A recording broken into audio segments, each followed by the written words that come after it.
નમસ્કાર વિદ્યાર્થી મિત્રો, કેમ છો? મજામાં? આજના આ સુદર્શન ચક્ર બેચની અંદર રિવિઝન બેચની અંદર તમારું ફરીથી એક હાર્દિક સ્વાગત કરું છું. Welcome in a class and good evening all of you. તો ચાલો આજે આપણે ચેપ્ટર 8 સજીવો કેવી રીતે પ્રજનન કરે છે એના વિશે આપણે ફટાફટ રિવિઝન કરીએ.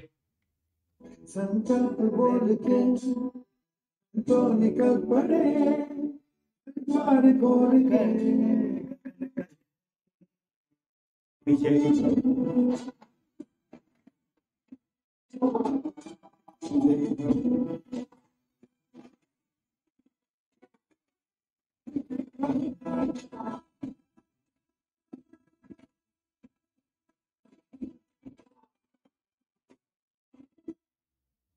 ચાલો મિત્રો, તો કેમ છો? મજામાં?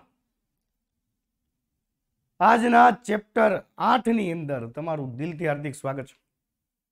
ચેપ્ટર 8 સજીવો કેવી રીતે પ્રજનન કરે છે. તો ભાઈ સજીવો છે એ બે રીતે પ્રજનન કરી શકે, લિંગી અને અલિંગી. અને સજીવોની અંદર પાછા બે કેટેગરીમાં આપણે જોવાનું છે, પ્રાણી અને વનસ્પતિ. તો આપણે પેલા પ્રાણી અને વનસ્પતિમાં અલિંગી પ્રજનન જોઈએ અને પછી આપણે જોઈએ વનસ્પતિ અને પ્રાણીની અંદર લિંગી પ્રજનન. ચાલો તો ચાલુ કરીએ આપણે વિદ્યાર્થી મિત્રો. પ્રજનન આવશ્યક ક્રિયા છે. આ બે ગુણની અંદર પૂછાતો સવાલ છે વિદ્યાર્થી મિત્રો, યાદ રાખજો. બે ગુણની અંદર આ ચેપ્ટર 8 જે છે ને, ચેપ્ટર 8 માંથી એક બે ગુણ વાળો એક સવાલ પૂછાશે અને 3 ગુણ વાળા બે સવાલ આવશે.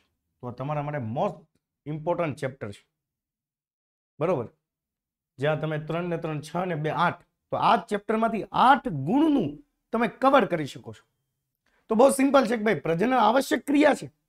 હા, આવશ્યક ક્રિયા છે, પણ સજીવની જીવિતતા માટે આવશ્યક ક્રિયા નથી, બરોબર છે? જેમ કે આપણે વાત કરીએ તો સેક્શન એ ની અંદર ભલે આવતો દોસ્ત, ભલે ને આવતો, અમારે કોઈ ક્યાં આ તમારી નવી પેટર્ન પ્રમાણે જે અથવાનો છે ને, અથવાનો એ અહીંયા ગણતરીમાં લીધેલો છે. તો તમે એક જ ચેપ્ટર કરો તો બે સવાલ તમે લખી શકો ને, કોઈ પણ બે. સમજમાં આવે છે? ચાલો, તો સેક્શન એને તમે એક બાજુ મૂકી દો. અત્યારે સેક્શન બી, સી અને ડી, ભાઈ હું તમને એવો એક લેક્ચર આપવાનો છું. હા, અત્યારે જણાવી દઈશ ને તો તમે લોકો બધા પૂછબો કરશો, બરોબર? જો ભાઈ કોઈ પૂછતા નહીં, આપવાનો છે 100%, બરોબર છે? આપવાનો છે 100%. હું તમને સેક્શન એ, બી, સી અને ડી માં કયા કયા ચેપ્ટર તમારા માટે આઈએમપી છે એના વિશે હું ચર્ચા કરીશ, એક લેક્ચર રાખીશ. અને 9 ચેપ્ટર જ તમારે કરવાના છે, ખાલી 9 ચેપ્ટર. આ 9 ચેપ્ટર કરશો તો જે લોકોને એવું લાગે છે ને કે હું A2 ગ્રેડ નહીં મેળવી શકો, એ પણ A2 ગ્રેડમાં આવી જશે, બરોબર છે? હા, આઈએમપી પ્રશ્નો પણ આપીશ. હું મારું ખુદનું એક મટીરિયલ બનાવું છું. મટીરિયલનું નામ અત્યારથી તમને કહી દઉં છું, પાસ થવાનું પંચામૃત. બસ તમે પંચામૃત ગ્રહણ કરી લો એટલે પાસ થઈ જશો. પાસ થવું એટલે તમારે ધારેલા કરતા માર્ક્સ વધારે આવશે, બરોબર છે? તો હવે બસ કોઈ જ ક્વેશ્ચન નહીં, તમારી પ્રિલિમ એક્ઝામ તમે આપી દો. આપણે એને આગળ વધીએ. ચલો, તો જેવી રીતે તમારી જૈવિક ક્રિયાઓ છે, પોષણ છે, શ્વસન છે, ઉત્સર્જન છે, એની જેમ પ્રજનન પણ એક જૈવિક ક્રિયા છે. પણ એ ન કરો તો તમારું મૃત્યુ નથી થતું, બરોબર? એ પ્રજનનની ક્રિયા ન કરવાથી સજીવ, આ બધી ક્રિયાઓ જે છે એ ન કરે તો સજીવનું મૃત્યુ થઈ જાય. પણ પ્રજનનની ક્રિયા ન કરવાથી સજીવનું મૃત્યુ નથી થતું, પણ એની સંતતિનું જે નિર્માણ છે એ અટકી જાય છે. એટલે આવશ્યક ક્રિયા છે એ તમારું અસ્તિત્વ નહીં ટકાવી શકે. ચાલો, ભિન્નતા તો આપણા માટે ખૂબ જબરદસ્ત ટોપિક છે કે જાતિની જીવિતતા માટે ભિન્નતાઓ ઉપયોગી છે. ભિન્નતાઓ ઉપયોગી છે. તો ભિન્નતાઓ શું છે, ભિન્નતાઓ કઈ રીતે ઉદ્ભવે છે, તમે ચેપ્ટર 9 ની અંદર ભણશો. બરોબર છે. તો જાતિના અસ્તિત્વ માટે ભિન્નતા જરૂરી છે. દરેક સજીવ છે એની બ્લુપ્રિન્ટ સમાન હોય, પણ થોડા ઘણા અંશે એની અંદર ભિન્નતા રહેલી, અને એ ભિન્નતા લિંગી પ્રજનન દ્વારા જ આવે, અલિંગીથી આવતું નથી.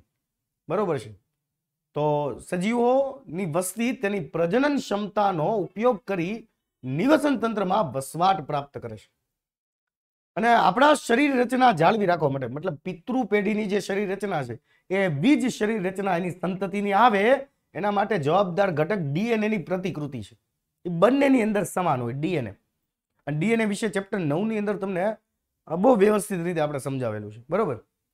આ ચેપ્ટર 6 ક્યારે લેશું એ તો મગજમાંથી જ નીકળી ગયું. ચેપ્ટર 6 છે આની પછી આપણે લઈ લઈશું. ચાલો બરોબર. નેક્સ્ટ ચેપ્ટર આપણે ચેપ્ટર 5 રાખ્યું છે ને એમાં ચેપ્ટર 6 નાખી દઈશું. બરોબર. આવતીકાલે ચેપ્ટર 6 લઈ લઈશું. ચાલો. તો કોઈ ચોક્કસ વસવાટમાં કોઈ જાતિની વસ્તીનું સ્થાયિત્વ પ્રજનન ક્રિયા વડે જાળવી રાખવામાં આવે છે. એ પ્રજનનની ક્રિયા એ વસ્તી કર્યા કરશે તો એ વસ્તી ટકી રહેશે. પણ ઘણીવાર એવું થાય કે ભાઈ એ જ વસવાટમાં જે કેટલાક પરિવર્તન, કેટલાક ફેરફારો થાય જે આપણા એટલે કે સજીવોના નિયંત્રણમાં હોતા નથી. જેમ કે પૃથ્વીના તાપમાનમાં ફેરફાર થવો, પાણીના સ્તરમાં ફેરફાર થવો, ઉલ્કાની અથડામણ થવી, કે કોઈ અન્ય કોઈક એવી કુદરતી ઘટના બનવી કે જે સજીવોના કાબુમાં નથી હોતી, અને એના લીધે એની વસ્તીમાં અને ચોક્કસ પ્રકારની વસ્તીમાં ઘટાડો ચાલુ થઈ જાય. બરોબર.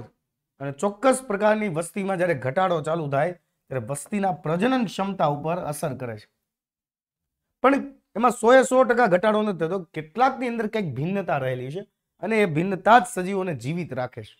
આના વિશે આપણે માસ્ટર ક્લાસની અંદર ખૂબ સારી રીતે ભણ્યા. આ એનું એક એક્ઝામ્પલ છે કે ભાઈ આ તળાવની અંદર કોઈ ખાસ પ્રકારના બેક્ટેરિયા રહે છે, અને ધારો કે વૈશ્વિક તાપમાન વધે છે, અને તાપમાન વધવાથી આ જે બધા બેક્ટેરિયા છે એ શીતોષ્ણ પાણીમાં સામાન્ય જીવન જીવી શકે. શીતોષ્ણ પાણીમાં, ઠંડા તાપમાને. હવે તાપમાન વધે છે તો આ બેક્ટેરિયા જીવી શકતા નથી, એનું મૃત્યુ થઈ જાય. પણ બધા જ બેક્ટેરિયા મૃત્યુ નથી પામતા. કેટલાક બેક્ટેરિયાઓ છે એમાં જીવિત રહે છે, જે તાપમાન પ્રતિરોધી હોય છે, તાપમાન સામે એ પોતાના જીવનને ટકાવી રાખે છે. તો આ કુદરતી રીતે એનામાં રહેલી ભિન્નતા છે, અને ભિન્નતા જ સજીવોને ટકાવી શકે છે. આ એનું બેસ્ટ એક્ઝામ્પલ છે. અને ઘણી બધી એડવર્ટાઇઝ પણ તમે જોઈએ, ડેટોલ, બરોબર, કે જેમાં તમે આવું કંઈક જોયું હશે. સામાન્ય સાબુ જાય તો બેક્ટેરિયાઓ મળતા નથી, ડેટોલનો સાબુ જાય છે તો બેક્ટેરિયાઓ મરી જાય છે. પણ એમાં પણ 1-2 બેક્ટેરિયા તો બતાવેલા જ હોય છે. 99.99. બરોબર છે. ચાલો, આ એનું એક આપણે બતાવેલું. ચાલો, હવે આપણે વાત કરવાની છે કે એકલા સજીવમાં પ્રજનનની પદ્ધતિ કેવી હોય. એકલા સજીવમાં તમને ખબર છે એકલો સજીવ કેવી રીતે પ્રજનન કરતો હોય છે. બરોબર. એકલો સજીવ તો અહીંયા મતલબ લેવાનો છે એક કોષ.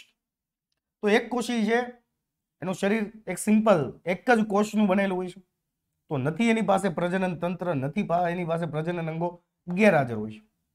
અને જો એની પાસે આ બધું ગેરહાજર હોય તો એ સિમ્પલ શરીરના ટુકડાઓ કરે છે, એનું વિભાજન કરે છે, અને કોષ વિભાજનની ક્રિયા દ્વારા પ્રત્યેક કોષનો ટુકડો છે નવી સંતતિ તરીકે વર્તે છે. જેમ કે અહીંયા આપણે અમીબા વિશે સમજાવ્યું હતું. બરોબર છે. ત્યારે બહુકોષીની અંદર કેવું થાય કે એની પાસે તો અસંખ્ય કોષો હોય, તો એની પાસે બોડી છે, એની પાસે શરીર છે, કે જેની અંદર પાચન તંત્ર, શ્વસન તંત્ર, ઉત્સર્જન તંત્ર, પ્રજનન તંત્ર, ચેતા તંત્ર, બહુ બધા તંત્રો હોય. બરોબર. તો એની પાસે પ્રજનન તંત્ર છે, એનો મતલબ કે એની પાસે પ્રજનન અંગો પણ છે. જેમ કે નરમાં શુક્રપિંડ હોય છે, માદામાં અંડપિંડ હોય છે. બરોબર. અને શુક્રપિંડ છે એ શુક્ર કોષોનું નિર્માણ કરે છે, અને અંડપિંડ છે અંડકોષોનું નિર્માણ કરે. જ્યારે એ બંનેનું મિલન થાય ત્યારે આ જનીન કોષ અથવા તો જનન કોષ આ યુગ્મનજ બનાવે છે, ને એ યુગ્મનજ વૃદ્ધિ અને વિકાસ પામી બાળક અથવા સંતતિમાં પરિણમે છે. તો એટલું યાદ રાખો ને, અહીંયા જનન કોષોનું મિલન થાય ને બહુકોષીઓમાં, ત્યારે પ્રજનનની ક્રિયા થાય. એને લિંગી પ્રજનન કહેવાય. અલિંગી પ્રજનન એટલે એક કોષીની અંદર શું થાય, શરીરના ટુકડા થાય, અને પ્રત્યેક ટુકડો સંતતિ તરીકે વર્તે. જેમ કે અલિંગી પ્રજનન, ઇંગ્લિશમાં એને કહેવાય અસેક્સ્યુઅલ રિપ્રોડક્શન સિસ્ટમ. બરોબર છે. જેમાં કોષોના ઘણા બધા વિભાજન થઈને અને એમાંથી પ્રત્યેક ટુકડો છે કોષ વિભાજન દ્વારા સજીવ તરીકે વર્તે છે. તો આ મોસ્ટ આઈએમપી સવાલ છે. આ મોસ્ટ આઈએમપી સવાલની અંદર શું છે કે ભાઈ એક કોષી સજીવમાં અલિંગી પ્રજનનની સૌથી સરળ પદ્ધતિ હોય તો એ ભાજન છે. શરીરના ટુકડા થાય. ભાજનના બે પ્રકાર છે. દ્વિભાજન અને બહુભાજન. દ્વિભાજન એટલે સમાન બે ટુકડા થાય. કેટલા ટુકડા થાય? સમાન રીતે બે ટુકડા થાય. અને બહુભાજનમાં ઘણા બધા ટુકડાઓ થતા હોય એવું કહી શકાય. દ્વિભાજન એટલે બાઇનરી ફિશન. તો ઘણા જીવાણુઓ છે, ઘણા બધા બેક્ટેરિયાઓ છે, ઘણા બધા પ્રજીવો છે, એ કોષ વિભાજન દ્વારા બે સરખા ભાગોમાં વહેંચાઈ જાય, વિભાજન પામી અને પોતાની સંતતિને જન્મ આપે છે. જેમ કે અહીંયા અમીબામાં કોષ વિભાજન કોઈ પણ સમતલમાં થઈ શકે. બરોબર છે. તો આ અમીબા છે, એમાં કોષ વિભાજન મેં તમને અહીંયા બતાવેલું છે. બરોબર કે સૌથી પહેલા કોષ કેન્દ્રનું બે ભાગમાં વિભાજન થાય અને ત્યારબાદ અંગિકાઓનું, કોષરસનું, પછી બે નવા કોષ બને. બરોબર છે. આ કોષ વિભાજન બતાવે છે. ચાલો હવે તમે દોસ્ત અત્યારે તમે મને પૂછો જનીન એટલે શું, તો હું કઈ રીતે સમજાવી શકું? જનીન વિશે તમને ચેપ્ટર 9 ની અંદર ખ્યાલ હશે. જનીન એટલે આપણા શરીરની અંદર રહેલા રંગસૂત્રોનો કાર્યકરી ટુકડો. બરોબર છે. ચાલો એને આપણે જનીન, જીન્સ કહીએ.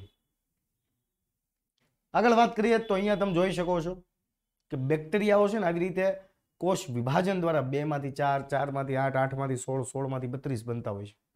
અને એવી જ રીતે અમીબાની અંદર જુદા જુદા સ્ટેપમાં તમે જોઈ શકો છો કે એમાંથી તમે જોઈ શકો કે આમાં કોષ કેન્દ્રના બે સરખા ભાગ થયા, પછી કોષ રસ, કોષ અંગિકાઓના બે સરખા ભાગ પડ્યા અને પછી એમાંથી બે નવા બાળ કોષોનું જન્મ થયું. બરોબર છે. ચાલો કેટલાક એક કોષી સજીવમાં શારીરિક સંરચના અલગ હોય છે અને અલગ હોવાને કારણે એનો એક ચોક્કસ આયામ તલમાં જો ભાગ થાય તો જ એ સંતતિ સ્વરૂપે વર્તે, નહીતર વર્તી શકે નહીં. બરોબર? ક્લિયર થાય છે? જેમ કે લેશમાનિયાની વાત કરીએ, કાલાજર રોગના જે રોગકારકો છે લેશમાનિયા, એની આપણે વાત કરીએ તો એનો જે આકાર છે મટર પનીર જેવો છે. મટર વટાણા જેવો દેખાય તમને, કે વટાણાની શીંગો તરતી હોય ને એવું લાગે. તો એનો ઉપરથી લઈને નીચેનો છેડાવાળો ભાગ છે ને ચાબુક જેવો છે, ચાબુક જેવી પૂંછડી ધરાવતો હોય છે. બરોબર છે. તો એને ચોક્કસ આયામ તલમાં આમ ઊભા બે ભાગ પડશે તો જ એ જીવિત રહેશે. જો આમ આડો ભાગ પડશે તો એ જીવિત નહીં થાય, એની સંતતિ નહીં બને. ઊભા જ ભાગ પડવા જોઈએ. આમ ક્લિયર થાય છે? આવી રીતે ચોક્કસ આયામ તલમાં જ એના ટુકડા થાય તો જ એ સંતતિ તરીકે વર્તે. આગળ વાત કરીએ બહુભાજનની, મલ્ટિપલ ફિશન. તો મેલેરિયાના પરોપજીવી જે પ્લાઝ્મોડિયમ છે, બરોબર, એ અનેક સંતતિ કે બાળકોષોમાં વિભાજિત થાય છે. તો અહીંયા તમને દેખાય છે. બરોબર છે. આ એક જ કોષની અંદર જે નાના નાના ટપકાઓ દેખાય છે એ સંખ્ય બાળકોષો બતાવે છે. કોષ વિભાજન બહુ. બરોબર. અહીંયા પણ તમે જોઈ શકો, પેલા બે હતા, બે માંથી જો આ ત્રીજું બને છે, ચોથો, પાંચમો, છઠ્ઠો, સાતમો, આઠમો. કોષ વિભાજન થાય, નવા નવા કોષો જન્મે, બે કરતા વધારે. તો આને કહેવાય બહુભાજન. હવે આપણે વાત કરીએ અવખંડન. અવખંડન એટલે એને કહેવાય ફ્રેગમેન્ટેશન. ટેન્શન નહીં, સોરી, ફ્રેગમેન્ટેશન. ફ્રેગમેન્ટેશન એટલે કે કાર્યકરી ટુકડો છૂટો પડે, એ વિકાસ પામે, એમાંથી એક કાર્યકરી ટુકડો છૂટો પડે, એ વિકાસ પામે અને આવી રીતે એની સંતતિ છે આગળ વધતી હોય છે. બરોબર. સ્પાયરોગાયરાની અંદર તમે જોઈ શકો છો કે એની સંતતિનું નિર્માણ થાય છે. બરોબર. તો આ સ્પાયરોગાયરા નામની લીલ છે, તંતુમય લીલ છે, આની અંદર તમને અવખંડન જોવા મળે. આગળ વાત કરીએ કલિકા સર્જન. તો એના માટે બેસ્ટ હાઇડ્રા. બરોબર. તો હાઇડ્રા છે એની અંદર ફૂલની જેમ એક કળી ફૂટે છે, એક ગાંઠનું નિર્માણ થાય અને ગાંઠ ધીરે ધીરે ધીરે વૃદ્ધિ પામી અને બાળ કલિકાનું સર્જન કરે. કલિકા છે અને ધીરે ધીરે એ પણ એના પિતૃમાંથી પોષણ મેળવી અને વૃદ્ધિ અને વિકાસ પામે. પછી એ કલિકા છૂટી પડી જાય અને છૂટી પડે અને એ નવી સંતતિ તરીકે વર્તે. તો અહીંયા હાઇડ્રાની અંદર આ બે નામ યાદ રાખવાના છે, હાઇડ્રા અને બીજું ઈસ્ટ નામની ફૂગ જે છે ને, આ એક ફૂગ છે. આ માત્ર એક જ ફૂગની અંદર કલિકા સર્જન દ્વારા સંતતિનું નિર્માણ થાય. બરોબર છે. તો તમે અહીંયા જોઈ શકો છો આ ઈસ્ટ ફૂગની અંદર કઈ રીતે કલિકાઓ દ્વારા નવા કોષો બને છે ને અહીંયા કલિકા સર્જન દ્વારા હાઇડ્રામાંથી બાળ સંતતિ કઈ રીતે વિકાસ પામે છે. આકૃતિઓ દોરવી ફરજિયાત છે, બહુ ટૂંકી હોય છે. આ વેરી મોસ્ટ આઈએમપી છે, પુનર્જનન. વેરી મોસ્ટ આઈએમપી સવાલ છે ચેપ્ટર 8 નો. બરોબર છે. પુનર્જનન એટલે સજીવોને વિભાજન થાય. યસ, ઇંગ્લિશમાં એને કહેવાય રીજનરેશન. તો એનો ખૂટતો ભાગ જે છે એ સજીવ જાતે નિર્માણ કરે. બરોબર છે. તો એને કહેવાય પુનર્જનન. બરોબર છે. તમે જોઈ શકો છો કે અહીંયા પ્લેનેરિયા, આ જે જીવ છે આ કોની અંદર જોવા મળે આ ઘટના? પ્લેનેરિયા. બરોબર. ચાલો, પ્લેનેરિયાની અંદર તમને સાદી આંખ જોવા મળે, પ્લસ એના ગમે એટલા ટુકડા કરો, પ્રત્યેક ટુકડો છે એ નવા જીવ તરીકે, નવી સંતતિ તરીકે વિકાસ પામે છે. બરોબર. પુનર્જનન શું છે? પ્રજનનનો એક પ્રકાર છે, અને ઉદાહરણ આપી સમજાવ. યસ, તો આ પુનર્જનન એ પ્રજનનનો એક પ્રકાર છે. જેમ તમે અહીંયા જોઈ શકો, એક પ્લેનેરિયા છે એના તમે 3 ટુકડા કરો છો, તો જેની પાસે શીર્ષ વાળો ભાગ છે, શીર્ષ, એ બાકીના મધ્ય ભાગ અને પૂંછડીનું સર્જન કરે છે અને સંપૂર્ણ શરીર પ્રાપ્ત કરી નવો પ્લેનેરિયા બને છે. જ્યારે મધ્ય ભાગ જે છે એની પાસે નથી શીર્ષ નથી પૂંછડી, તો એ શીર્ષનું અને પૂંછડીનું બેયનું સર્જન કરે છે અને નવો પ્લેનેરિયા તરીકે અસ્તિત્વમાં આવે છે. અને એ પૂંછડી વાળો જે ભાગ છે, પૂંછડી વાળો ભાગ, એની પાસે મધ્ય ભાગ અને શીર્ષ બંને નથી, તો એ બંનેનું સર્જન કરી અને નવો પ્લેનેરિયા બને છે. તો આવી રીતે એક જ સજીવના ટુકડાઓમાંથી નવા સજીવનું નિર્માણ થાય છે. તો આ પ્રજનનની ક્રિયા છે. હા, આકૃતિ દોરવી ફરજિયાત છે. તમે 2 આકૃતિ દોરો તોય ચાલે, મતલબ કે મધ્ય ભાગ, શીર્ષ વાળો ભાગ ને પૂંછડી વાળો ભાગ, તો પણ ચાલે. ચાલો, તો અહીંયા પણ જે ખૂટતો ભાગ છે ને, માનો કે આ શીર્ષ વાળો ભાગ છે, તો નીચેનો પૂંછડી વાળો ભાગ છે ને નવા કોષોનું સર્જન કરે અને એમાંથી અંગો બનાવવાનું ચાલુ કરે. આપણે આખો વિડીયો જોઈ ગયા હતા. બરોબર છે. ચાલો, તો આ હતું પ્રાણીની અંદર અલિંગી પ્રજનન. હવે આપણે જોઈએ વનસ્પતિમાં અલિંગી પ્રજનન. તો વનસ્પતિમાં પણ સેમ. કેટલાક વનસ્પતિ એવા છે કે જેમણે બીજ નિર્માણ કરવાની ક્ષમતા ગુમાવી દીધી છે. શું ગુમાવી દીધું છે? બીજ નિર્માણ કરવાની ક્ષમતા. એ પછી સપુષ્પી વનસ્પતિ હોય કે અપુષ્પી વનસ્પતિ હોય, એ ડઝન્ટ મેટર, પણ એ બીજ નથી બનાવતા. જો બીજ બનાવતા હોય તો બીજને જમીનમાં સોંપવાથી નવી વનસ્પતિ ઉગે. તો આવી કેટલીક વનસ્પતિઓ છે, કેટલાક ફળો જે છે કે જેમની પાસે બીજ નથી, તો એમને કઈ રીતે ખેતી કરવી, એમને કઈ રીતે વિકાસ કરવો? તો એમના મૂળ છે, મૂળ વાળો ભાગ છે, પ્રકાંડ વાળો ભાગ છે કે પર્ણ વાળો ભાગ, મતલબ કે એનું અંગ જ છે ને. વનસ્પતિના મુખ્ય 3 અંગો છે. બરોબર. તો આવા અંગોને જ્યારે તમે જમીનમાં સોંપી દો છો અને અનુકૂળ પરિસ્થિતિ પ્રાપ્ત કરો છો એને, તો સંતતિનું નિર્માણ થાય છે, નવી વનસ્પતિ ઉગે છે. બરોબર. તો એની 3 રીત છે. વનસ્પતિ પ્રજનનના 3 રીત છે. એક છે કલમ, બીજી છે દાબ કલમ, ત્રીજી છે આરોપણ. બરોબર છે. કલમમાં શું થાય?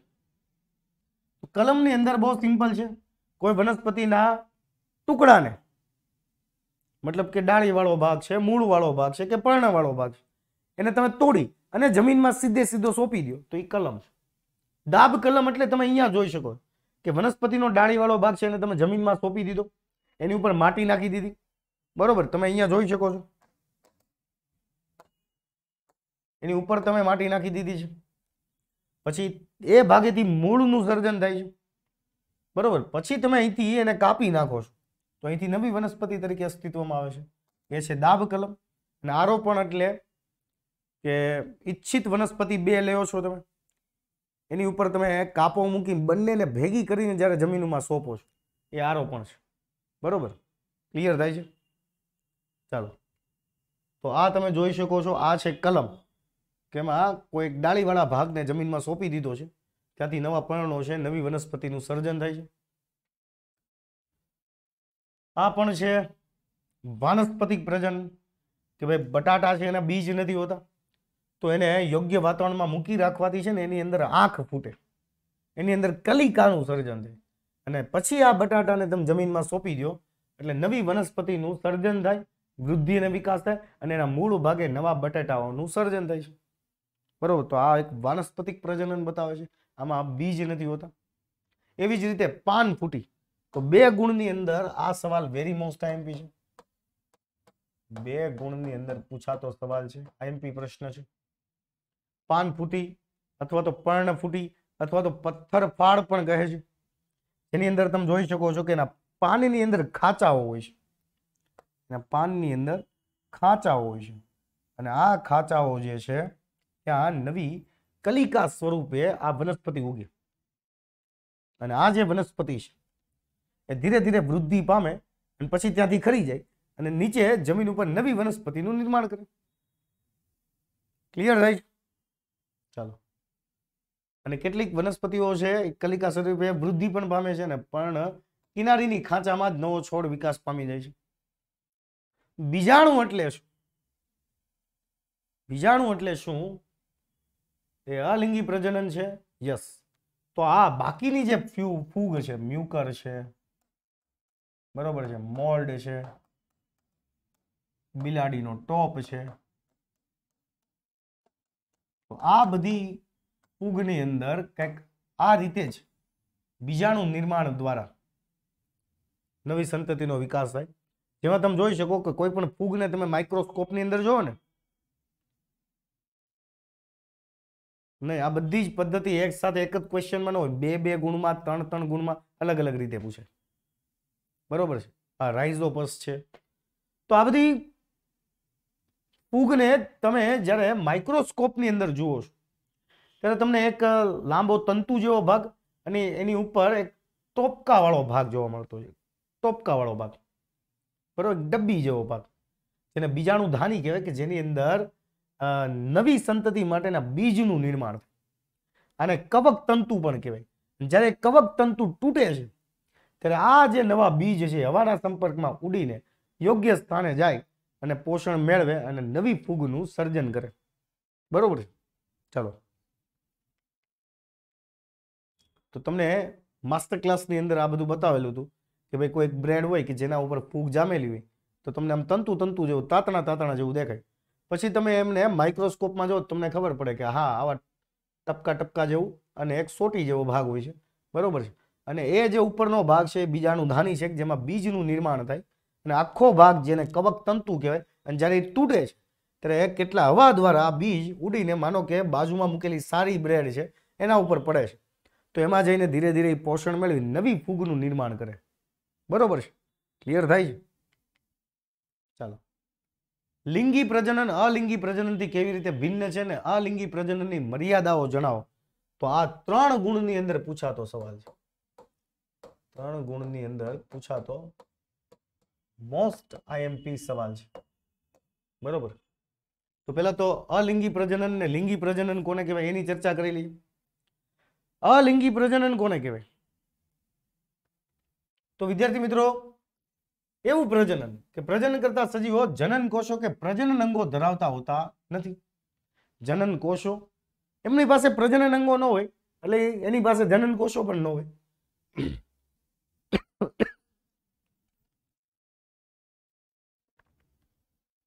અને જેમની પાસે જનન કોષો ન હોય તે પોતાના શરીરનું વિભાજન કરે છે ને એના દ્વારા પ્રજનન કરે અને નવી સંતતિને જન્મ આપે તો એ અલિંગી છે.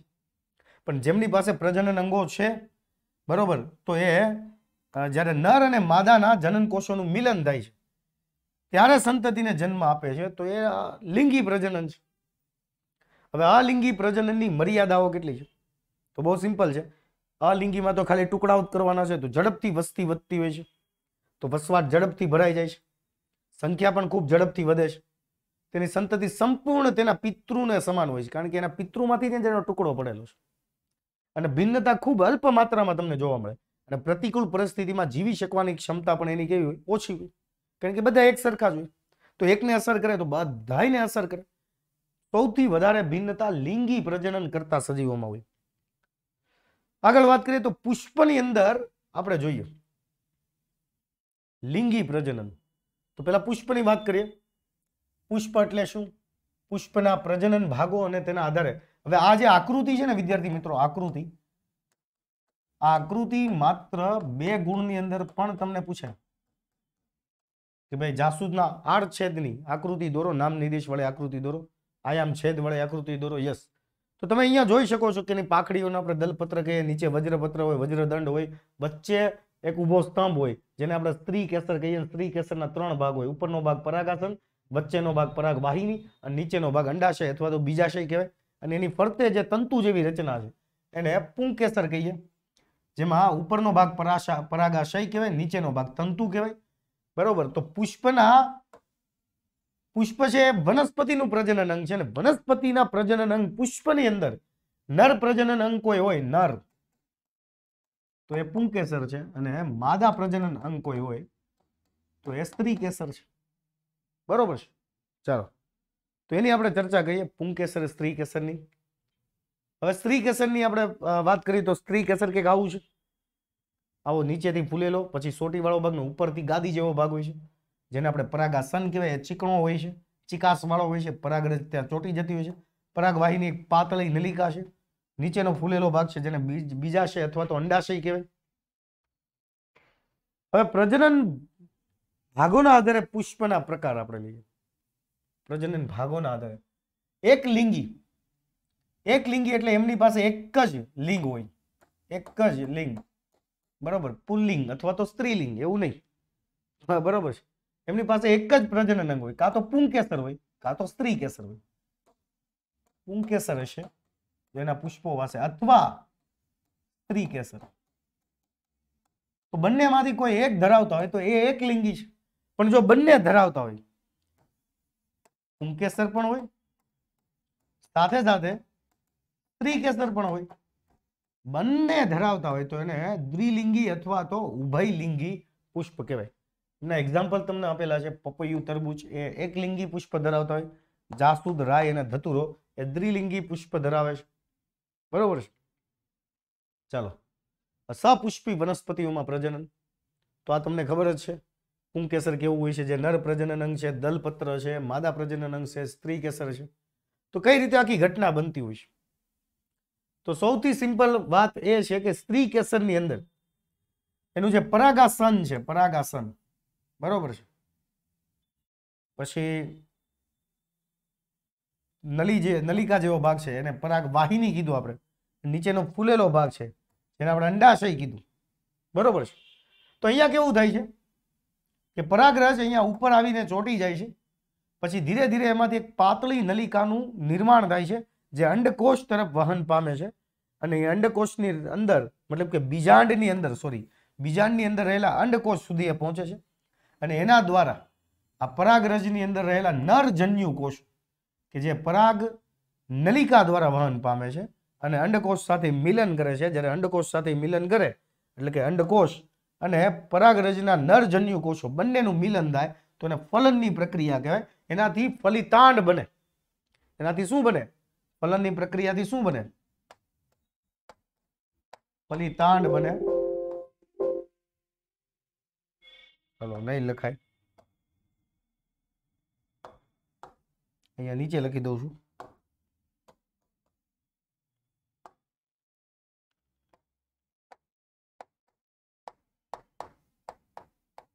એનાથી ફલિતાંડ બને અને ફલિતાંડ જ યુગ્મનજ બને, ભ્રૂણ બને. અને ભ્રૂણ અને યુગ્મનજ વિકાસ પામીને બીજમાં પરિણમે. એમાં પરિણમે, સોરી, એ ભ્રૂણ છે એમનેમ રહે છે. એ ભ્રૂણની સુરક્ષા માટે જે બીજાંડ છે ને એ કડક કવચમાં રૂપાંતરિત થઈ જાય ને એ બીજ બને. અને જ્યારે એ બીજ બને, બરોબર, એટલે અંડાશય વાળો ભાગ જે છે, અંડાશય વાળો ભાગ એ ફળમાં પરિણમે. ત્યારે એના દલપત્રો છે સુકાઈને ખરી જાય. બરોબર છે. તો આટલું યાદ રાખજો ખાસ. ભ્રૂણ છે એ ક્યાં હોય છે? બીજાંડની અંદર. અને આ ભ્રૂણની અંદર જ નવી વનસ્પતિ ઉગવાની લાક્ષણિકતા હોય. નવી વનસ્પતિ ઉગવાની લાક્ષણિકતા. બીજાંડ, જ્યારે આવું ભ્રૂણ બને ત્યારે બીજાંડ બની જાય બીજમાં, કડક કવચ તરીકે બીજ બની જાય. અને જ્યારે એ બીજ બને ત્યારે બીજાશય છે અથવા તો અંડાશય છે એ વૃદ્ધિ અને વિકાસ પામીને ફળમાં પરિણમે. આનું બેસ્ટ એક્ઝામ્પલ લઈ લો ને, ચીકુ. ચીકુ છે એક સમયે જે અત્યારે ફળ દેખાય છે, એક સમયે પુષ્પનું શું હશે? બીજાશય. બરોબર. પછી ચીકુની અંદર જે બીજ દેખાય છે એક સમયે કોણ હશે? બીજાંડ હશે. અને બીજને તોડતા એનો કાળો ભાગ દૂર કરી અંદર જોતા તમને સફેદ રંગનો જે ભાગ દેખાય એ ભ્રૂણ છે, કે જેમાં નવી વનસ્પતિ ઉગવાની લાક્ષણિકતા હોય છે. ક્લિયર થાય છે? ચાલો, એની અંદર એક વિડીયો છે, આપણે વિડીયો જોવાની જરૂર નથી. અને હવે આપણે આગળ વાત કરીએ લિંગી પ્રજનન. તો કેટલાક જીવો છે એ એની સંતતિને ગર્ભની બહાર વિકાસ કરતા હોય છે, કેટલાક ગર્ભની અંદર વિકાસ કરતા હોય છે. બરોબર છે. એ અંડક એટલે જ બીજાંડ. બીજાંડને અંડક કહેવાય, કે જેની અંદર અંડકોષ હોય. બરોબર છે. તો એ જ ઈંડામાંથી બચ્ચાનો જન્મ થાય, વૃદ્ધિ પામી. એવી જ રીતે તમે જોઈ શકો છો કે એના બચ્ચાઓ વૃદ્ધિ પામે છે, એમને ખોરાક પોષણ મળે છે, પછી એ ધીરે ધીરે વૃદ્ધિ પામી અને એ પ્રજનનની ક્રિયા કરી અને એની સંતતિ છે આગળ વધારશે. કેટલાક છે બચ્ચાને ગર્ભની અંદર સંપૂર્ણ વિકાસ કરે અને પછી એને જન્મ આપે. બરોબર. અને કેટલાક એવા હોય છે કે જે અસંખ્ય માત્રામાં એના બચ્ચાઓને જન્મ આપતા હોય છે. તો આપણે લિંગી પ્રજનનની વાત કરીને લિંગી પ્રજનન માટે સૌથી પહેલા જે સજીવ પ્રજનન કરવા માટે સક્ષમ છે કે નહીં એ જાણવું જરૂરી બને. તો સજીવ ક્યારે સક્ષમ બને છે પ્રજનન કરવા માટે? તો એ જ્યારે જે ઉંમરે એ સક્ષમ બને છે પ્રજનન કરવા માટે એને યૌવન આરંભ કહેવાય, તરુણાવસ્થા કહેવાય. બરોબર છે. યુવા અવસ્થા કહેવાય. તો એના વિશે આપણે અહીંયા વાત કરી હતી કે જ્યારે તમે તરુણાવસ્થામાં પહોંચી જાઓ છો ત્યારે તમારી અંદર કેટલાક ફેરફાર થાય, જાતીય અને ગૌણ. બરોબર છે. તો બંને છોકરા અને છોકરી બંનેની અંદર આવા ફેરફારો થતા, ગૌણ અથવા તો જાતીય ફેરફાર. જેની અંદર વાત કરીએ તો પુરુષોનો અવાજ એટલે કે છોકરાનો અવાજ ઘેરો બનતો જાય, છોકરીનો અવાજ તીણો બનતો જાય, ચહેરા પર મૂછ ઉગવાની, દાઢી ઉગવાની શરૂઆત થાય છે અને પિમ્પલ આવવાની શરૂઆત થઈ જાય, ખીલ થવાની શરૂઆત થઈ જાય છે. બરોબર છે. ચાલો, તો આ પણ વેરી વેરી મોસ્ટ આઈએમપી સવાલ છે. 3 ગુણની અંદર પૂછાતો સવાલ છે. આમાંથી 3 ગુણના 2 સવાલ આવશે, એટલે ખાસ યાદ રાખજો કે ભાઈ જે ઉંમરે પ્રજનન અંગો ક્રિયાશીલ બની જાય તેમજ છોકરો અને છોકરી જાતીય રીતે પરિપક્વતા મેળવી લે તેને યૌવન આરંભ કહેવાય. અને આ યૌવન આરંભમાં પહોંચે ત્યારે એની શારીરિક વૃદ્ધિ છે એનો દર ધીમો થઈ જાય. એ હવે ઝડપથી ઊંચાઈ પ્રાપ્ત નહીં કરી શકે, હવે ધીમે ધીમે ધીમે. તો કિશોરાવસ્થા દરમિયાન સામાન્ય ફેરફારની વાત કરીએ તો છોકરા અને છોકરીમાં થતા સામાન્ય ફેરફાર કંઈક આ પ્રમાણે છે કે ભાઈ છોકરા અને છોકરીની અંદર બગલ અને જાંઘોની મધ્યના જનનાંગીય વિસ્તારમાં વાળ ઉગે છે. તેનો રંગ પણ ઘેરો થતો જાય છે, ત્વચાનો રંગ બરોબર ઘેરો થતો જાય છે. હાથ પગ તેમજ ચહેરા પરના ભાગે નાના રોમ ઉગે છે. ઊંચાઈ અને વજનમાં વધારો થાય છે. ત્વચા સામાન્ય રીતે તેલી બને છે અને ક્યારેક ચહેરા ઉપર ખીલ પણ ઉગે છે. આ છોકરા અને છોકરીઓની અંદર થતા સામાન્ય ફેરફારો છે. જ્યારે ગૌણ જાતીય ફેરફાર જાતિ પ્રમાણે અલગ અલગ હોય છે. બરોબર. યસ, હા. તો જાતીય ગૌણ લક્ષણો છોકરીઓની અંદર કયા હોય છે? તો બહુ સિમ્પલ છે કે ભાઈ એ માદા જાતીય અંતઃસ્ત્રાવનો સ્ત્રાવ કરવાનો શરૂ કરે છે. ટેસ્ટોસ્ટેરોન, પ્રોજેસ્ટેરોન અને ઇસ્ટ્રોજન. ટેસ્ટોસ્ટેરોન તો નરની અંદર આવશે. ત્યારબાદ અંડપિંડ છે એ અંડકોષ મુક્ત કરવાનું ચાલુ કરશે. પ્રજનન અંગોનો વિકાસ શરૂ થશે. સ્તન ગ્રંથિઓ વિકાસ પામશે અને તેના કદમાં વધારો થશે. અને સ્તનાગ્ર કે જેને આપણે નિપ્પલ કહીએ, ત્વચાનો રંગ ઘેરો બને છે. બરોબર છે. ચાલો, અને હવે રજોસ્ત્રાવ થવાને કારણે માસિક ચક્ર છે એ શરૂ થાય છે. તો આ છોકરીઓની અંદર જાતિ પ્રમાણે થતા લક્ષણો છે જેને જાતીય લક્ષણો કહેવાય, ગૌણ લક્ષણો કહેવાય.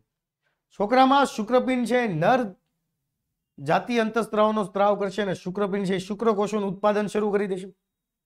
ત્યારબાદ અન્ય ઘણા બધા ફેરફારો થાય કિશોરાવસ્થામાં, જેમ કે ચહેરા પર દાઢી મૂછનો વિકાસ શરૂ થઈ જાય છે, શરીર વધારે સ્નાયુબદ્ધ બને છે અને અવાજ કર્કશ અને જાડો બને છે છોકરાનો. ત્યારબાદ આપણે વાત કરીએ તો ખભા અને છાતીનો ભાગ આમ વિસ્તૃત બને છે અને શિશ્ન છે પ્રસંગોપાત મોટું અને સખત બનતું જાય છે. તો આટલા છોકરાની અંદર થતા જાતીય ગૌણ લક્ષણો છે. ત્યારબાદ આપણે વાત કરીએ તો લિંગી પ્રજનન માટે બે સજીવો લિંગીમાં બે સજીવો વચ્ચે જનન કોષોનું સ્થળાંતર કેવી રીતે થાય છે? તો જેમ પુષ્પની અંદર વાત કરીએ, પુષ્પ આ પહેલો મુદ્દો છે, પુષ્પની અંદર કઈ રીતે થાય. તો સપુષ્પી વનસ્પતિના પુષ્પના પરાગાશયમાંથી પરાગરજ છે કે જે નર જનન કોષ કહેવાય, એ શરીરની બહાર મુક્ત થાય છે અને નરમાંથી જનન કોષો મુક્ત થઈ અને એવી જ રીતે દેડકા જેવા પ્રાણીઓમાં નર અને માદા જનન કોષોનું શરીરની બહાર ફલન થાય છે, જેને બાહ્ય ફલન કહેવાય. તો ઘણીવાર એવું પણ બને કે કેટલાક જીવોની અંદર લિંગી પ્રજનન માટે જે જનન કોષો છે એના શરીરની બહાર મિલન કરે, તો બાહ્ય ફલન બને. અને કેટલાકની અંદર એવી રીતના બનતું હોય છે, જેમ કે મનુષ્યની અંદર કે નરમાંથી શુક્રકોષો છે માદાના યોનિમાંથી ગર્ભાશયમાંથી થઈ અંડવાહિનીમાં જઈને અંડકોષ સાથે મિલન કરે ત્યારે ગર્ભનું સ્થાપન થાય. તો એ મિલન શરીરની અંદર થાય છે, એટલે આ અંતઃફલન છે. અંતઃફલન તો બે રીતે ફલન થાય, બરોબર છે. બાહ્ય ફલનમાં કેવી રીતે હોય છે કે દેડકો જે છે, નર દેડકો, એ પોતાના શુક્રકોષને પાણીમાં ત્યાગ કરે અને આ શુક્રકોષો છે માદા દેડકા દ્વારા, ફ્રોગ દ્વારા એક્સેપ્ટ કરવામાં આવે અને એના લીધે એનું ભ્રૂણ બનતું હોય છે. તો આવી રીતે અંડકોષ નું મિલન થતું હોય છે, અંડકોષ અને શુક્રકોષનું, બરોબર છે. ચાલો આગળ વાત કરીએ. એક જ મિનિટ વિદ્યાર્થી મિત્રો. હા, તો નરની અંદર નર પ્રજનન અંગ, આ વેરી મોસ્ટ ટાઈમ પીસ સવાલ છે. આ ખાલી આકૃતિ પણ 2 ગુણમાં પૂછાતી હોય છે. આકૃતિ 2 ગુણની અંદર પૂછાતી હોય છે. નામ નિર્દેશ વાળી આકૃતિ પણ 2 ગુણના સવાલમાં પૂછાય. તો નર પ્રજનન તંત્ર વિશે સમજૂતી મેળવવાની છે. ચાલો, તો આ મેં કમ્પ્લીટલી તમને વ્યવસ્થિત રીતે બતાવેલું છે કે ભાઈ મૂત્રાશય કોથળી હોય એની નીચે પ્રોસ્ટેટ ગ્રંથિ હોય, બરોબર. અહીંથી જ આપણે વાત કરીએ. આ શિશ્ન છે, આ શુક્રપિંડ છે, અને આપણે નામ આપ્યું. શુક્રપિંડ છે એ વૃષણ કોથળીમાં સંગ્રહાયેલું હોય છે અને શુક્રપિંડની એક જોડ પ્રાણીની અંદર એટલે કે નરની અંદર આવેલી હોય છે, બરોબર છે. હા, મોડલ પેપરમાં 4 ગુણમાં છે, તો દોસ્ત એમાં થિયરી પણ તમારે લખવી પડતી હોય, ખાલી આકૃતિ નહીં હોય, બરોબર.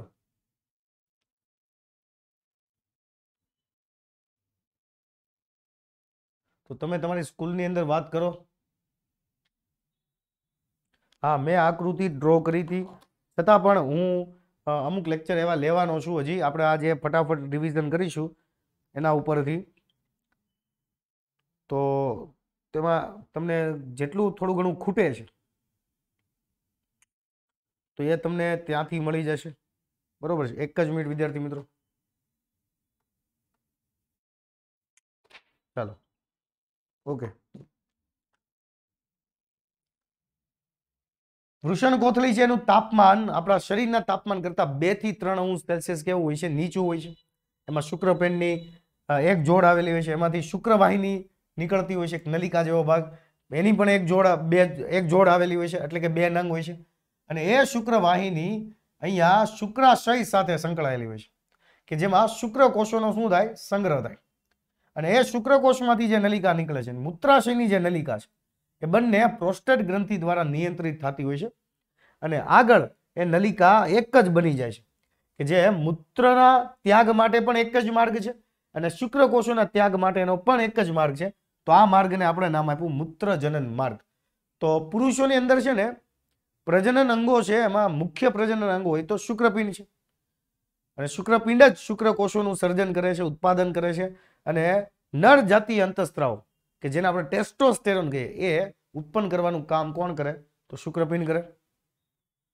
યસ, આકૃતિઓનો અલગથી લેક્ચર રાખશું ભાઈ. ચાલો, તો આ તમને ખબર છે કઈ રીતે. ઓકે, મેં નંબર સિસ્ટમ પણ આપેલી છે, આખી થિયરી પણ અહીંયા છે, બરોબર છે. તમને અહીંયા સવાલ પૂછાય કે ભાઈ આપણે આ મેં તમને કીધું હતું ખાલી જગ્યામાં કે ભાઈ વૃષણ કોથળીનું તાપમાન કેટલું હોય, તો આપણા બોડીનું તાપમાન હંમેશા 37 અંશ સેલ્સિયસ આજુબાજુ હોય છે, તો એની કરતા 2 થી 3 અંશ સેલ્સિયસ નીચું હોય છે. અને મુખ્ય અંગ કોઈ પૂછે, મુખ્ય અંગ, તો એ કોણ છે, શુક્રપિંડ છે.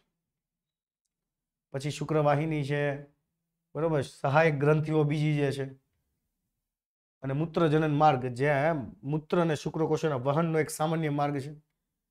એવી જ રીતે નર જનન કોષની વાત કરવી તો નર જનન કોષ કે જેને આપણે શુક્રકોષ તરીકે ઓળખીએ, બરોબર છે, કે એની અંદર પિતૃના ડીએનએ રહેલા હોય છે.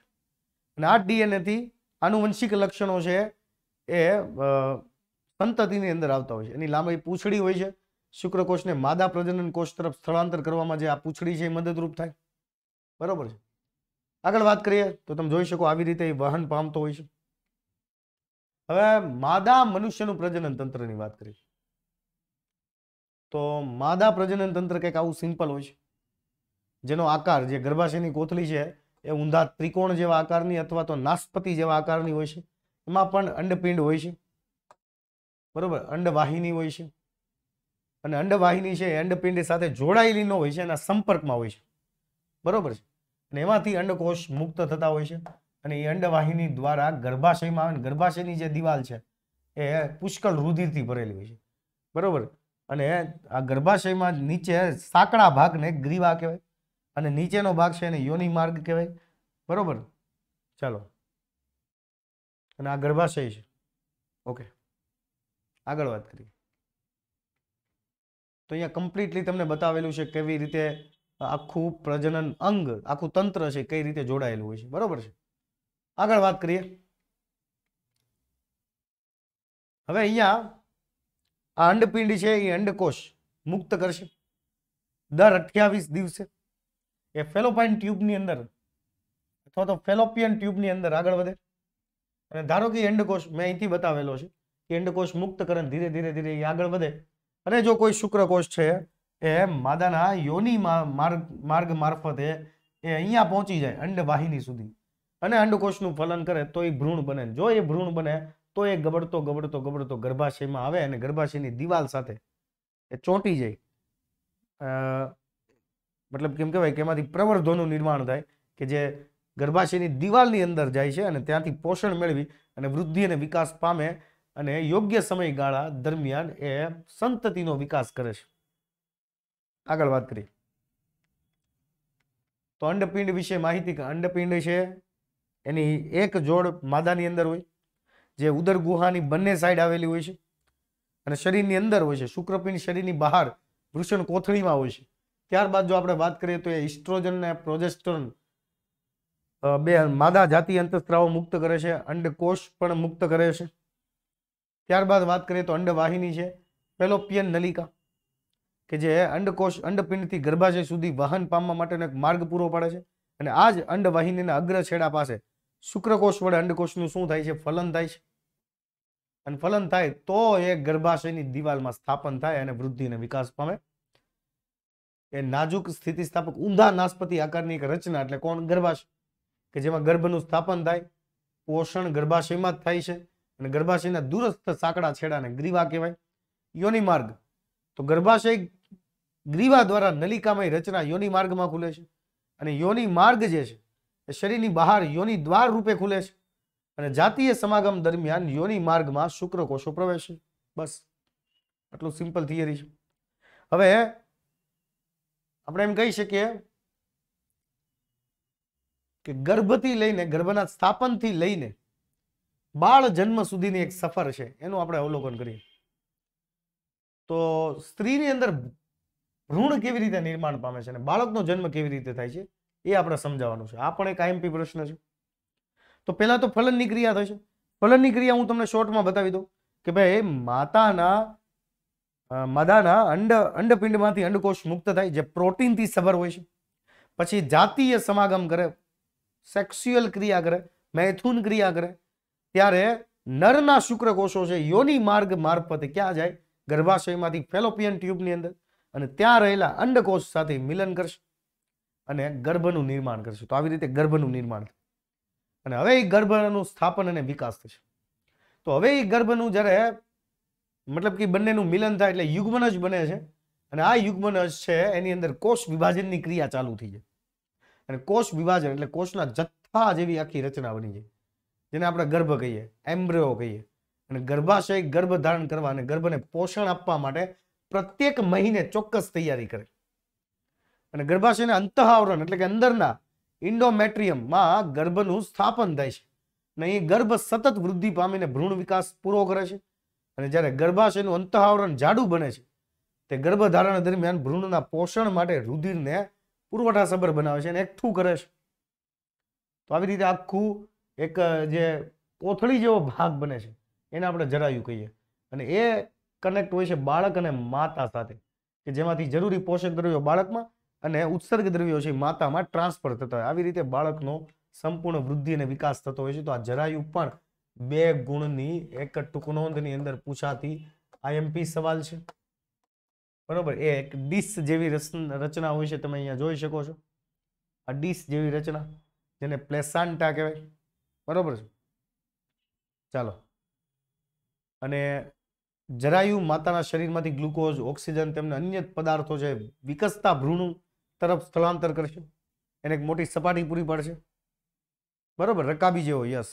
ચાલો, હવે બાળ જન્મ થાય તો માતાના શરીરમાં ભ્રૂણનો વિકાસ થઈ લગભગ 9 મહિના લાગે છે અને ત્યારબાદ ગર્ભાશયની પેશીઓનું લયબદ્ધ સંકોચન થાય, લયબદ્ધ, અને એનાથી નવજાત શિશુ છે બાળ જન્મ થાય છે. તો આવી રીતે સ્ટેપ બાય સ્ટેપ ધીરે ધીરે ધીરે બાળકનો શું થતો હોય છે? જન્મ થતો હોય છે. બરોબર છે. 270 દિવસ લાગે. યસ. ચાલો, તો હવે આ તમારા માટે પહેલા વીક દરમિયાન શું થતું હોય છે કે ભાઈ શુક્રકોષો અને અંડકોષો છે એનું મતલબ મિલન થશે. ત્યારબાદ કોષ વિભાજનની ક્રિયા ચાલુ થશે. ત્યારબાદ ધીરે ધીરે ધીરે ભ્રૂણ બનવાની ક્રિયા ચાલુ થશે. એમાંથી પ્રવર્ધો બનશે જે જરાયુ કોથળી સાથે સંપર્કમાં આવશે. ધીરે ધીરે ધીરે એનું હૃદય બનવાની શરૂઆત થઈ જશે. એના થોડા થોડા નાના નાના અંગો બનવાની શરૂઆત થઈ જશે. થોડોક આકાર મળવાની શરૂઆત થઈ જશે અને ગર્ભનાળ સંપૂર્ણ તૈયાર થઈ જાય છે કે જેનાથી એ માતાના ઉદરમાંથી પોષક તત્વો મેળવી શકે. પછી એની આંખો છે, એના પગો છે, એનો ધીરે ધીરે વિકાસ થાય. ત્યારબાદ આપણે વાત કરીએ તો આવી રીતે ધીરે ધીરે ધીરે પાચન તંત્ર છે, મગજ છે, આની વૃદ્ધિઓ ચાલુ થઈ જાય છે. પાસળીઓની, હાડકાઓની વૃદ્ધિ ચાલુ થઈ જાય છે. ધીરે ધીરે ધીરે થોડોક મહેસૂસ કરવાનું, સંવેદનાઓ અનુભવવાનું ચાલુ કરે છે. ગ્રંથિઓનું નિર્માણ થાય છે એની અંદર. પછી ધીરે ધીરે આંખો ખોલીને જોવાનું પણ ચાલુ કરે છે માતાના ગર્ભની અંદર. ત્યારબાદ એ થોડું ઘણું શ્વાસ લેવાનું પણ ચાલુ કરે છે. ફેફસાઓ અને ચેતાતંત્ર પણ જાગૃત બને છે.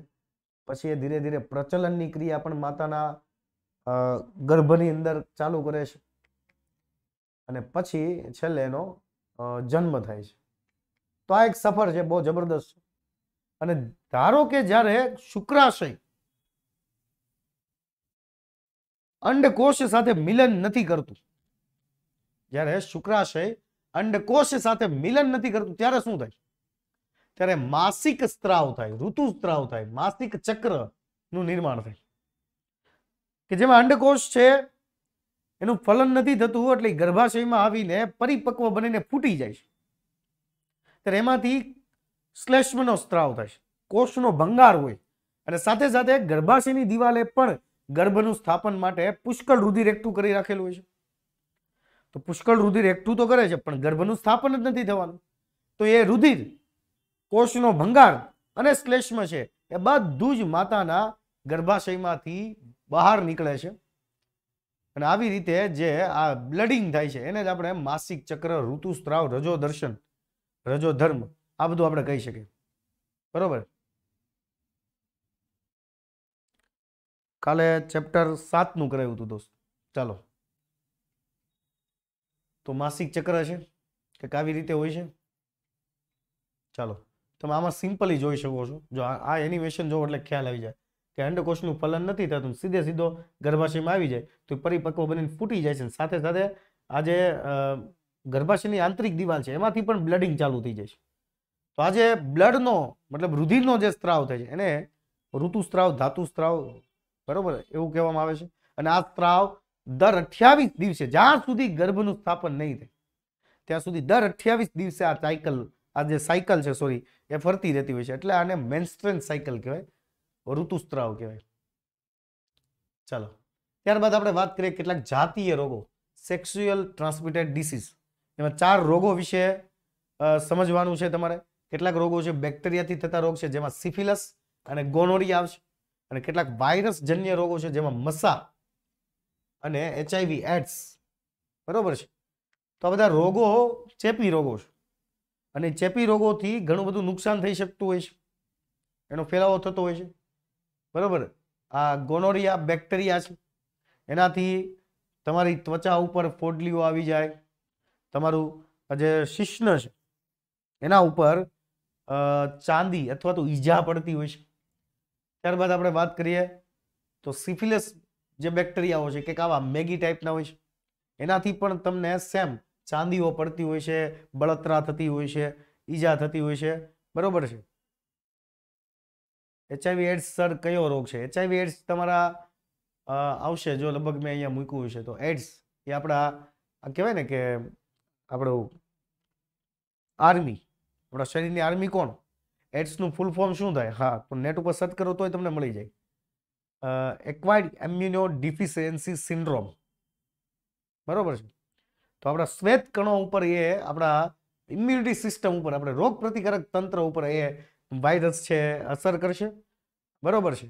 અને એના લીધે તમને બહુ ઘણા બધા સામાન્ય રોગો તમને જોવા મળતા હોય. શરીર ઉપર ઘણી બધી અસંખ્ય નાની નાની પોટલીઓ થાય, શરીરના અંદરના ભાગમાં પણ ઘણી બધી ચાંદીઓ પડતી હોય, ઈજાઓ થતી હોય, સામાન્ય રોગોથી તમે ઘેરાયેલા રહ્યો એડ્સમાં, અને વ્યક્તિ ધીરે ધીરે આવી જ રીતે મૃત્યુ પામે. ત્યારબાદ વાત કરીએ માનવ વસ્તી નિયંત્રણની પદ્ધતિ. આ very very very most IMP સવાલ છે, 3 ગુણની અંદર પૂછાતો સવાલ છે. ગર્ભાવસ્થા અટકાવવાના વૈજ્ઞાનિક ઉપાયો અથવા કોન્ટ્રાસેપ્ટિવ પદ્ધતિથી પણ આ રીત પૂછાય છે. બરોબર છે. ચાલો, તો જાતીય સમાગમ દ્વારા ગર્ભધારણની સંભાવના હંમેશા રહેતી હોય છે, પણ ગર્ભધારણ રોકવા માટે અનેક રીતો શોધાય છે, જેના ઉપયોગથી વસ્તીને નિયંત્રિત કરી શકાય. પેલી છે યાંત્રિક અવરોધ. તો યાંત્રિક અવરોધની અંદર પુરુષો નિરોધ કોન્ડમનો ઉપયોગ કરે, અથવા માદા જે છે, બરોબર, એ યોની ઢાંકણ અથવા તો કોપર ટી છે અથવા તો આકડીનો ઉપયોગ કરે, તો એનાથી પણ ગર્ભને સ્થાપન થતું અટકાવી શકાય છે. ત્યારબાદ રાસાયણિક અવરોધની વાત કરીએ તો આ માત્ર સ્ત્રીઓ માટે છે, કે એ કેટલીક એવી રાસાયણિક ગોળીઓ આવે છે, ટેબ્લેટ્સ આવે છે, એનો ઉપયોગ કરીને ગર્ભ અટકાવી શકે છે. અને કેટલીક ગોળીઓ છે યોનીમાં મૂકવાની હોય છે, તો કેટલીક પીવા લાયક હોય છે.